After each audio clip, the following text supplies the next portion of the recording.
Hello and welcome. So today Jagex released a new reward that is amazing. It's the Wicked Pouch. But wait, what does it do?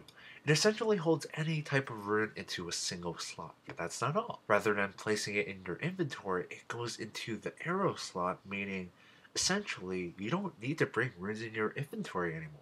Well, if it wasn't for the fact that the pouch actually degrades with use. So, the way it works is that you can offer the pouch any type of rune. In return, the runes are converted into energy points that could be used in place of any runes you can think of.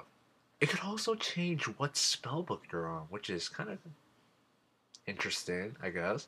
It also costs some energy points to do that, so it's not entirely free. But wait, the best part about this is, do you know how you get this amazing item? You get it through the Solomon store.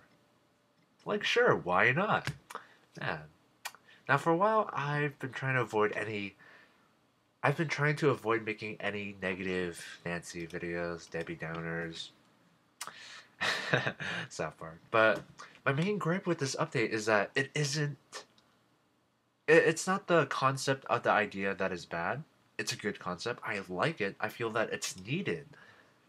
Because at the moment, Mage is the only class that requires ammunition in the inventory that doesn't go into any armor slots. Range has arrow slots, melee has its primary and offhands, that's it. But the mage class needs to have runes in the inventory to work. So my main problem with this update is that it's being sold via the Solomon store, when it's not being obtained through mini games that would make sense, such as like rune spam, which is like rune crafting that has to do with mage and whatnot. There's dungeoneering, while the generic has its fair share of small perks like the herbicide, the demon horn necklace, etc., etc., it basically the generic has a lot of rewards shared across many skills.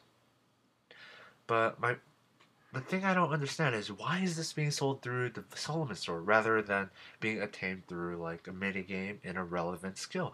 I really don't want to be negative, but this isn't the first time something like this has happened. Something that should be obtained through gameplay is being sold via one of the microtransactions they have in the game. There was the Slayer Mask that gave a teleport to a specific Slayer monster, as well as a guaranteed task each day, and then there was outfits that gave a specific skill boost to certain skill, which would make sense. Like, what if through Runespan you got an outfit that gave you bonus runecrafting XP? It would make sense because it's a runecrafting minigame. But instead, it was being sold through the Solomon store. So, what do you guys think about this? To me, this feels like it should have been a minigame reward, or at least sold via like the generic shop, not through the Solomon store. I'm actually shocked that this wasn't sold via the Squeal of Fortune, or well, it got renamed to Treasure Hunter. But what do you guys think about this? So, as always, thank you very much for watching, and have a nice day. Well.